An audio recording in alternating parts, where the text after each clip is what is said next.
Hello friend, जय हिंद। आप सभी का फिर से स्वागत है इस नए वीडियो में। तो ये वीडियो जो है बहुत ही लाभकारी है क्योंकि ये वैकेंसी से संबंधित है। ये बिहार में वैकेंसी निकला है दरोगा के लिए। तो आप लोग को जानना अति आवश्यक है कि इसमें कितना सीटें हैं, कौन भर सकता है, कौन नहीं भर सकता है और इसका जो है क्या वेतनमान होने वाला है। तो ये सभी जानकारी इससे संबंधित हम आपको देने की कोशिश करेंगे और पूरी नोटिफिकेशन भी दिखाएंगे कि इसमें जो है क्या क्या प्रक्रिया अपनाई जा रही है। तो आप लोग वीडियो में बने रहिए, ठीक है।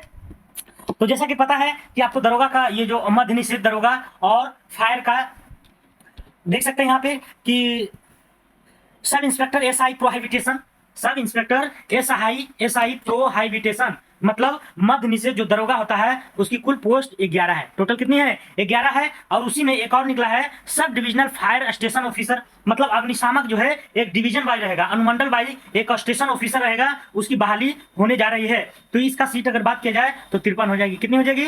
53, ठीक है। और इसकी एलिजिबिलिटी क्या होने वाली है? तो bachelor degree in any recognisation university in India, मतलब आपको बीए अगर किसी भी यूनिवर्सिटी से प्राप्त है तो आप इस फॉर्म को फिलअप कर सकते हैं।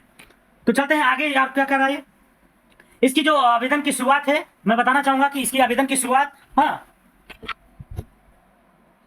इसकी जो आवेदन की शुरुआत होने जा रही है, एप्लीकेशन बिगेन 4/5/2023 को ही शुरुआत हो गया है, 4/5/2023 को, ठीक है। तो आज 10 दिन हो भी 10 से 11 दिन हो भी गया है। तो और लास्ट डेट की अगर बात की जाए तो 4/6/2023। अब इसमें डेट में इंक्रीजिंग होगा कि नहीं इसके बारे में हम आगे वीडियो में बताएंगे, आप लोग बने रहिए। पे एग्जाम फी लास्ट डेट 4/6, मतलब 4 को जो है आपको फॉर्म फिलअप कर लेना है और उसी डेट को जो है फी भी पे कर देना है, ठीक है। करा जनरल ओबीसी और ईडब्ल्यूएस के लिए जो है 700 रुपये लगेगा और एससी एसटी के लिए 400 और फीमेल के लिए सभी को 400 रुपये लगेगा। ये एग्जामिनेशन फी तय किया गया है विभाग के द्वारा, ठीक है। आगे चलते हैं, क्या कर रहा है पोस्ट के बारे में अगर देखा जाए तो पोस्ट में सब इंस्पेक्टर पहले देखते हैं। सब इंस्पेक्टर में टोटल 11 पोस्ट है। तो सब इंस्पेक्टर एसआई प्रोहिबिटेशन में यूआर के लिए 2 है। यूआर के लिए कितने हैं? 2, मतलब अनरिजर्व अनरक्षित मतलब जनरल। ईडब्ल्यूएस के लिए 1 है। ईबीसी के लिए 0 है, मतलब ईबीसी के लिए एक भी सीट जो है दरोगा के लिए नहीं है, दरोगा प्रोहिबिटेशन के लिए। ओबीसी के लिए 4 गो है। बीसी फीमेल के लिए 0 है। एससी के लिए 4 है। एसटी के लिए 0 है। अर्थात टोटल जो है 11 सीट है। लेकिन घबराइए नहीं, फिर है आगे एक सीट और 53 सीट है ना, जिसका नाम है sub divisional fire station officer.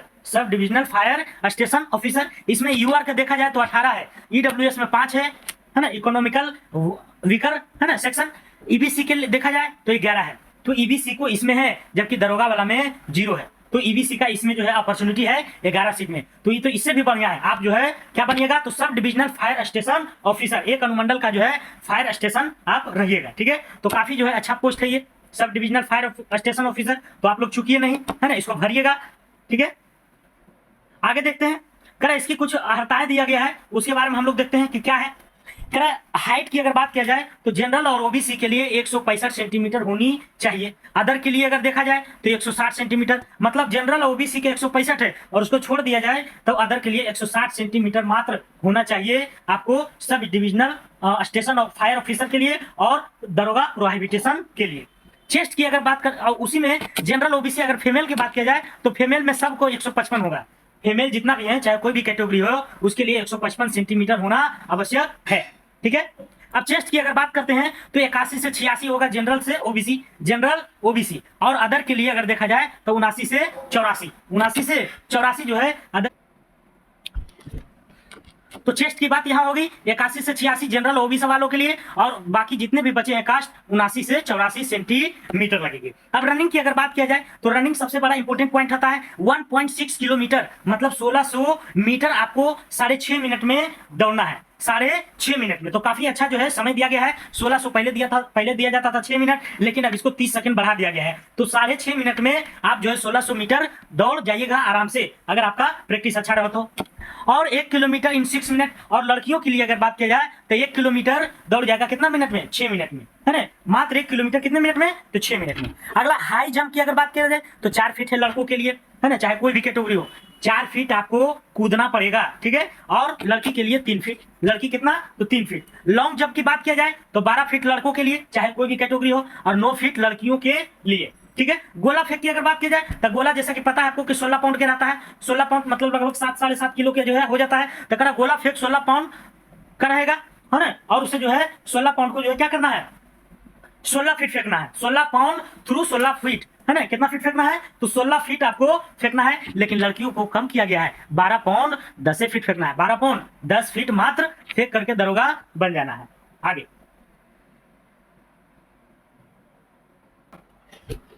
तो फाइनली अब चलते हैं इसके नोटिफिकेशन पर। नोटिफिकेशन में क्या क्या कहा गया है उसके बारे में हम लोग जानते हैं, क्योंकि नोटिफिकेशन पढ़ना अति आवश्यक है। नोटिफिकेशन के बारे में आप जानिएगा तो अभी आप फार्म को भर सकते हैं और उसके बारे में पूरी एलिजिबिलिटी को जान सकते हैं। तो चलते हैं एक एक बिंदु को हम लोग मुख्य जो बिंदु है उसको हम देखते हैं, ठीक है। आप लोग वीडियो में बने रहिए, ठीक है। मद्य निषेध उत्पाद एवं मद्य निबंधन विभाग बिहार सरकार में अवर निरीक्षक मद्य निषेध सब इंस्पेक्टर प्रोहिबिशन एवं बिहार अग्निशामक सेवा गृह विभाग आरक्षी शाखा में अनुमंडल अग्निशामन पदाधिकारी sub divisional fire station officer के रिक्त पदों पर परीक्षा के आधार पर सीधी नियुक्ति हेतु विज्ञापन ऑनलाइन आवेदन पत्र की तिथि 4/6/2023 की अंतिम तिथि तय की गई है। इसकी जो आवेदन भरने की अंतिम तिथि है 4/6/2023। अब इसमें डेट बढ़ाया जाएगा कि नहीं इसके बारे में हम आगे बताएंगे। मद्य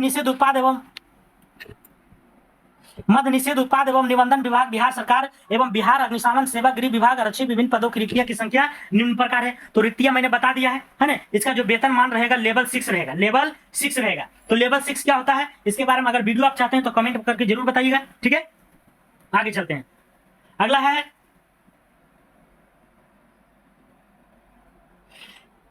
इन पदों पर नियुक्ति हेतु संयुक्त प्रतियोगिता परीक्षा आयोजित की जाएगी, है ना। इसकी जो परीक्षा होगी बिल्कुल कंपटीशन वाला जो होता है वही होगी। इसके लिए विज्ञापन संख्या 1/2023 यहाँ जारी किया जा रहा है और इसकी जो विज्ञापन संख्या है 1/2023 है।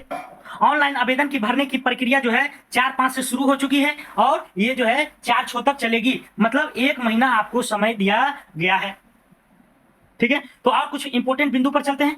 ये सब जो है कार्यालय का लेटर है, उसके अनुसार जो है यह जो है पद को निकाला गया है।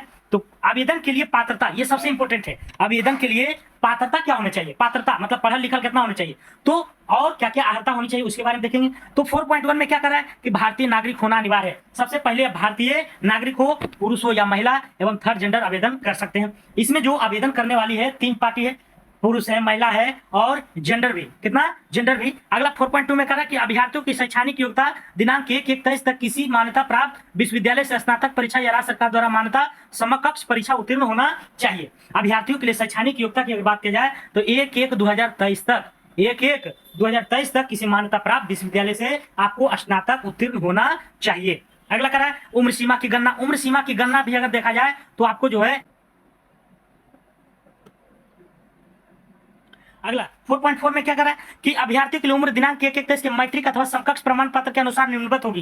कह रहा है उसका जो मैट्रिक का प्रमाण पत्र है और सॉरी इसमें जो न्यूनतम उम्र दर्शाई गई है 18 नहीं 20। कितने? 20।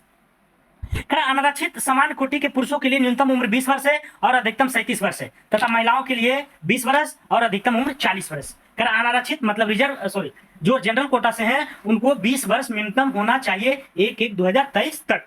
और अगर महिलाओं की बात की जाए तो 20 वर्ष होना चाहिए और उसकी जो अधिकतम सीमा है 40 वर्ष तक भर सकता है, लेकिन लड़कों के लिए 37 वर्ष तक भर सकता है। कौन? अनरिजर्व वाला।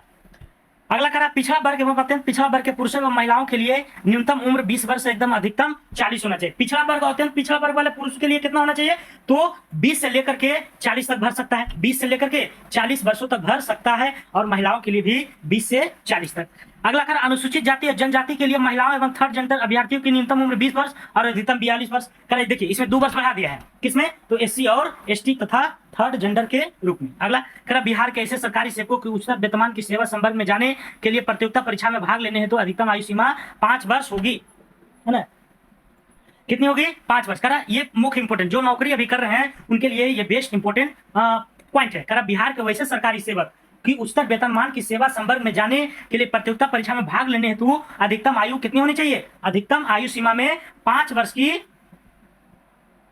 छूट 5 वर्ष की छूट दी जाएगी। 5 वर्ष की छूट दी जाएगी जिन्होंने नियमित सेवा में न्यूनतम 3 वर्ष की अवधि पूरी कर ली है। मतलब जो सरकारी सेवा में ऑलरेडी है और 3 साल तक जो है नौकरी कर लिया है तो उसको जो है उम्र सीमा में 5 वर्ष के लिए एक्स्ट्रा से छूट दिया जाएगा, ठीक है। अगला अगला कुछ इंपॉर्टेंट पॉइंट और देखते हैं। अभ्यर्थियों के शारीरिक मापदंड ये क्या है ना? शारीरिक मापदंड मतलब आपका जो फिजिकल होगा वो कैसे होगा और क्या क्या लगेगा। तो कह रहा ऊंचाई, सीना और वजन के लिए कोई अंक देय नहीं होगा। कह रहा इसमें ऊंचाई, सीना और वजन से लेकर कोई आपको अंक नहीं मिलेगी, है ना? जो सिस्टम दिया होगा उसको सिस्टम को सिर्फ फॉलो करना है। कह रहा परंतु विहित अर्हताएं पूरी नहीं करने वाले अभ्यर्थी असफल होंगे, और जो भी इसमें अर्हता दिया है, जो भी सिस्टम दिया है उसको फॉलो करना पड़ेगा, नहीं तो आपको असफल घोषित किया जाएगा। अब ऊंचाई को बात को लेकर के चलते हैं। तो ऊंचाई जो है 165 सेंटीमीटर है जनरल और ओबीसी वालों को, जनरल और ओबीसी वालों के लिए। अत्यंत पिछड़ा वर्ग के अगर देखा जाए तो 160 सेंटीमीटर है। अनुसूचित जाति के लिए भी 160 सेंटीमीटर है। सभी वर्गों महिलाओं के लिए 155 सेंटीमीटर है। अगला है सीना से संबंधित। अनारक्षित समान वर्ग, पिछड़ा वर्ग एवं अत्यंत पिछड़ा वर्ग पुरुषों के लिए सीना में जो है सभी के लिए क्या होगा, एक समान होगा महिलाओं को छोड़कर। बिना फुलाए, सॉरी सभी के लिए समान नहीं होगा। अगर सीना की बात किया जाए तो जनरल और ओबीसी के लिए 81 सेंटीमीटर न्यूनतम होना चाहिए, है ना? और फुलाकर 5 सेंटीमीटर फुलाइएगा तो 86 सेंटीमीटर आपको पुराना है, यानी 81 से 86 पुराना है।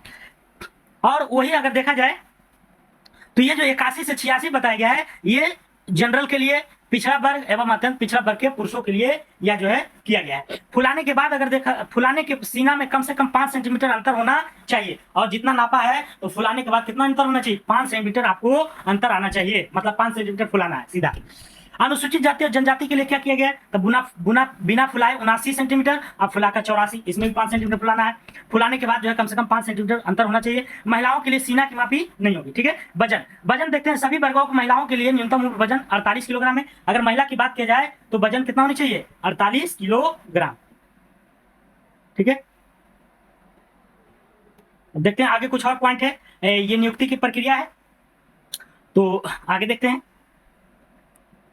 लिखित परीक्षा है ना, नियुक्ति की जो प्रक्रिया है वो क्या है, तो लिखित परीक्षा होगी। पहले क्या होगी, लिखित परीक्षा। आवेदन पत्रों के संग्रहण के उपरांत आवेदनों की समीक्षा की जाएगी एवं जिन अभ्यर्थियों के आवेदन पत्र सही पाए जाएंगे उसके लिए लिखित परीक्षा का आयोजन किया जाएगा। लिखित परीक्षा 2 चरणों में होगी यथा प्रारंभिक एवं मुख्य परीक्षा।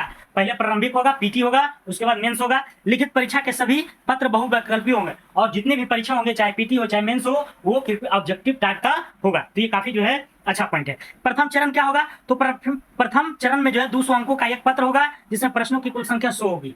कितना होगी, 100 होगी। परीक्षा की अवधि 2 घंटे की होगी। उक्त पत्र में समान ज्ञान एवं समसामयिक मुद्दों से संबंधित प्रश्न पूछे जाएंगे, है ना। समान ज्ञान एवं समसामयिक मतलब करंट अफेयर्स। इसमें 30% कम अंक लाने वाले परीक्षा से असफल घोषित कर दिया जाएगा, और प्रारंभिक परीक्षा में प्राप्त अंकों के आधार पर रिक्तियां के 20 गुना सफल अभ्यर्थी का चयन किया जाएगा।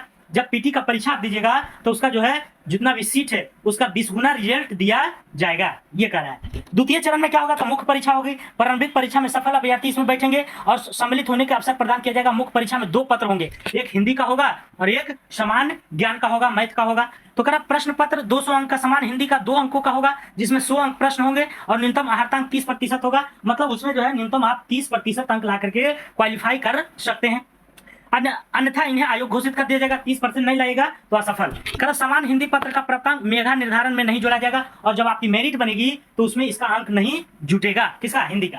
हिंदी सिर्फ क्वालिफाइंग नेचर का होता है।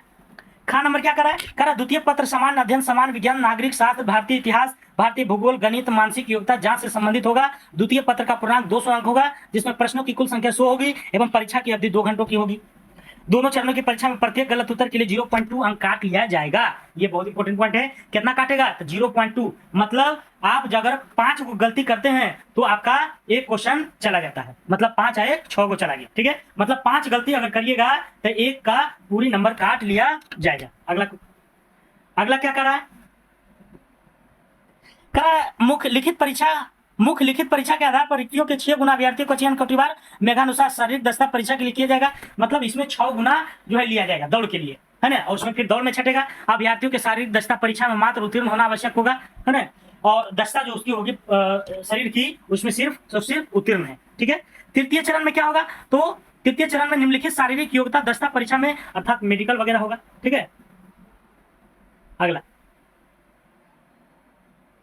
दौड़ के बारे में तो मैंने ऊपर ही बता दिया था कि 1600 जो है 6.5 मिनट में दौड़ना है। ऊंची कूद की बात की जाए तो 4 फीट बता दिए थे, लंबी कूद 12 फीट बता दिए थे, है ना, न्यूनतम 12 फीट, महिलाओं के लिए 9 फीट, और गोला फेंक 16 फीट बताए थे, 16 पाउंड का, महिलाओं के लिए 12 पाउंड था, 10 फीट फेंकना था, और किन्नर ये सब जो दिया गया है, तो इसका पीडीएफ हम टेलीग्राम पर भी डाल देंगे, आप लोग इसे एक बार पढ़ भी लीजिएगा, ठीक है। ऐसे मैंने मुख्य बिंदु बता दिया है। और भी कुछ देखते हैं, हाँ ये देखते हैं, कह रहा रिक्ति, रिक्ति के बारे में जानते हैं कि रिक्ति आखिर स्पष्ट रूप से क्या दिया गया है। तो कह रहा रिक्ति जो दिया गया है अनुसूचित जाति के लिए 4 गो है।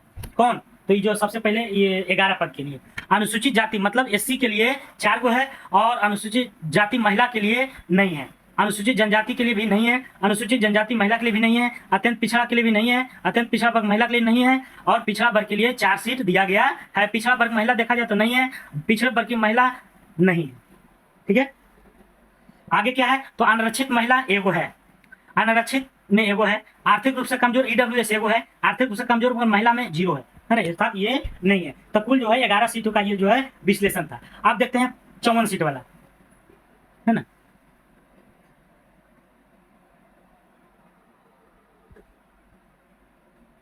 इसमें देखते हैं क्या है, कर अनारक्षित मतलब अनरिजर्व के लिए 18 गो है, वो है। अब महिला उसमें जो है 6% मतलब 35% इसका निकाल दिया है ना। तो 6 गो महिला होगी। और अगला आर्थिक रूप से कमजोर वर्ग अगर देखा जाए तो 5 गो है, जिसमें 1 गो महिला रहेगी। अनुसूचित जाति में देखा जाए तो 9 गो में 3 गो महिला रहेगी। अनुसूचित जनजाति में देखा जाए तो 1 गो में महिला 0 रहेगी। अत्यंत पिछड़ा वर्ग में 11 गो में 3 गो महिला रहेगी। पिछड़ा वर्ग में 7 गो में 1 गो महिला रहेगी। पिछड़े वर्ग की महिलाओं में 2 गो रहेगी, ठीक है। और ये स्वतंत्र सेनानी के लिए भी दृष्टिबाधित और अस्थि विकलांग ये सभी के लिए सीट नहीं है, ठीक है। आगे देखते हैं, मूक बाधित मनोविज्ञान दिव्यांगता ये सब के लिए नहीं है। अर्थात टोटल जो है 53 सीटें हैं। तो कितना है? 53 सीटें हैं। अगला आरक्षण की अगर बात किया जाए तो आरक्षण जो है वो आपको मिलेगा महिलाओं के लिए प्रावधान, है ना। और जो विभाग के द्वारा जो महिलाओं के लिए आरक्षण की बात किया गया है उसको जो है किया जाएगा। अगला है चिकित्सीय जांच, चिकित्सीय जांच जो होगा लास्ट में, है ना। तो चिकित्सीय जांच घबराना नहीं है, इसमें कुछ दिक्कत नहीं होता है। आप स्वस्थ हैं तो स्वस्थ रहिएगा। ऑनलाइन आवेदन की प्रक्रिया बता दिए कि 4-5 से शुरू है और लास्ट जो है 4-6 तक जो है यह चलेगी। और पेमेंट मोड जो है इसका सभी माध्यम से किया जाएगा। अगला तो आगे जो है इसमें और कुछ ज़्यादा नहीं दिया है, जो भी था मेन रूप से मैंने बता दिया है। तो आप लोग इसे अगर इच्छुक हैं कि एक बार पढ़ें हम भी, तो आप पढ़ सकते हैं। टेलीग्राम पर आपका PDF मिल जाएगा, है ना। और वैसे आप साइट भी डाउनलोड कर सकते हैं, इतना तो बुर्बक होंगे नहीं आप लोग, है ना। महत्वपूर्ण निर्देश है वही दिशा निर्देश, है ना, कि टोटल जो है जानकारी सही देना है, नहीं देने पर जो है दंड का भागी बनेंगे, है ना। सही जानकारी दीजिए, नहीं तो फार्म को रद्द कर दिया जाएगा। यही सब जो है इसमें लिखा गया है ना। तो जो भी है आपका सच्चाई वही भरिएगा, अन्यथा आपका आवेदन क्या किया जाएगा? रद्द कर दिया जाएगा। तो बिल्कुल जो है इस तरह से जो है इसका तो पोस्ट जो है काफ़ी जो है मलाईदार है, आप लोग इसे आजमा सकते हैं। सीट थोड़ा सा कम है तो क्या कीजिएगा, है ना, सभी लोग यही सोच रहे हैं, है ना। तो आप लोग जो है भरिए इसको, ठीक है। तो वीडियो कैसा लगा जरूर कमेंट बॉक्स में बताइएगा, और कोई भी दिक्कत है तो कमेंट बॉक्स में जरूर लिखिएगा। और हमारे चैनल पर नए हैं तो जरूर एक बार सब्सक्राइब कीजिएगा। Thank you for watching.